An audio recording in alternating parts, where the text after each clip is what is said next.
It's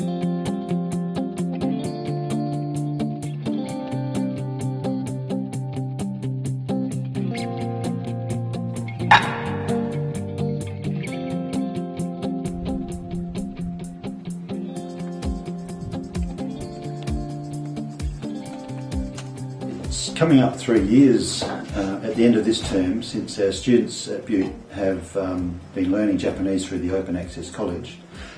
It started in March 2011. Our curriculum consultant in the region connected Butte Primary School with the Languages Unit to see if we would take part in an 18-month trial delivering online Japanese through the Open Access College.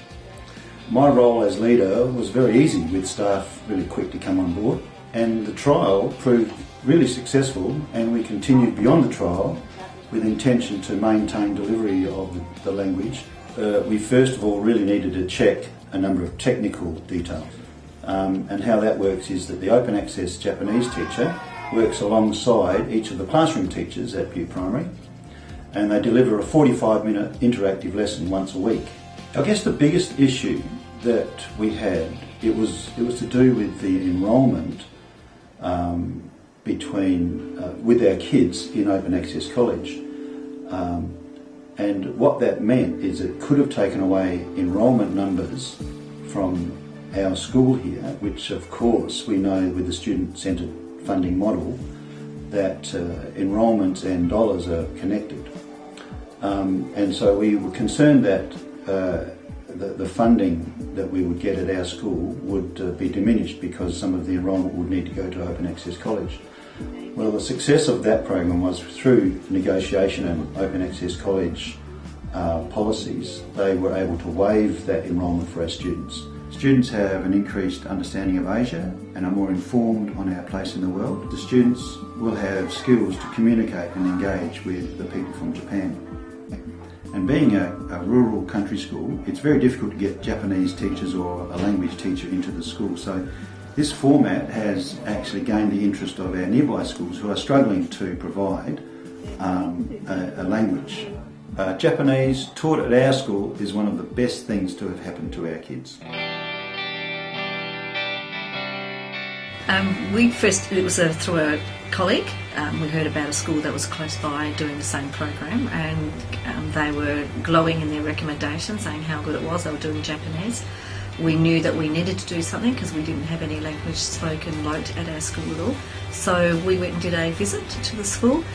We had a look at them actually presenting their Japanese, and then we took it back to our governing council and back to the staff, and we made a choice of what language. We found out what language that the Open Access could offer us, and then we looked at the high school and what languages they do, and from that we took it to the governing council and the staff, and they decided on Spanish as our language. Looking at Butte, because we went to Butte and looked at their program, our internet's very, very slow and very poor here at Snowtown, so we knew that we had to get an internet stick so it didn't go through LearnLink. So we used an internet stick. We budgeted for that, and we budgeted for the extra equipment that we needed. I think we were able to foresee by going to another school a lot of the issues that they had, and were able to overcome that. So we did a lot of budgeting.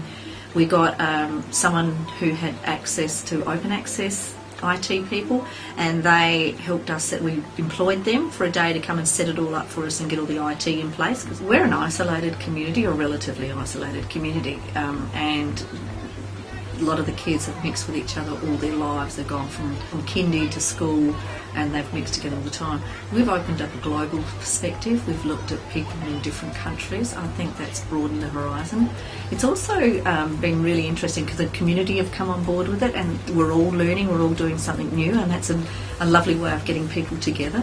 Opened up the world to them, and they can see how close we are as a world to keep in touch with different people.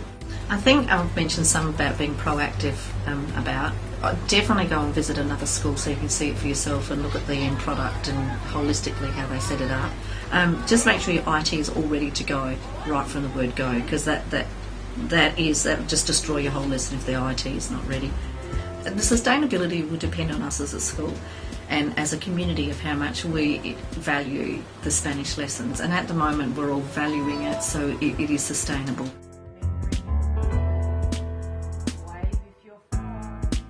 I'm Sam Fowler. I'm one of the Japanese teachers here at Open Access College and have been part of the Language Partnership Program since 2011, its inception.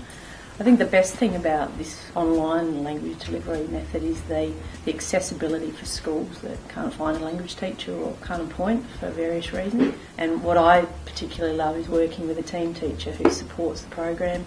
They're learning with the students and that collaboration. One great strategy I've found is having an older student within the school helping during a, say, junior primary lesson. They manage the computer, the keyboard, some of the interactive tools on the virtual classroom. This allows the classroom teacher then to be free to manage any behaviour in the group and reinforce language as we're introducing new grammar phrases and vocabulary. It's a very good question how to form a meaningful relationship with students at such a distance, but I do spend time getting to know their community, their area that they live in, and we also use photos that the teachers will provide to us. So if students are coming up to the webcam through our virtual classroom, I can instantly name them and make recognition through their face on the web camera. The other important thing is our face-to-face visits. So depending on distance from Adelaide, we try to visit once a term, and those visits are invaluable in just building that bridge between meeting them in the classroom. It's been lovely since 2011 to see students progress studying the online program, and with Year 7s now that have been doing it for 4 years. So to see their language acquisition develop, intercultural understanding, and be involved in cultural activities that we do when we go and visit. Very rewarding both for the teacher and for the classroom teacher to see how their students, the success and the confidence that they've developed by learning language.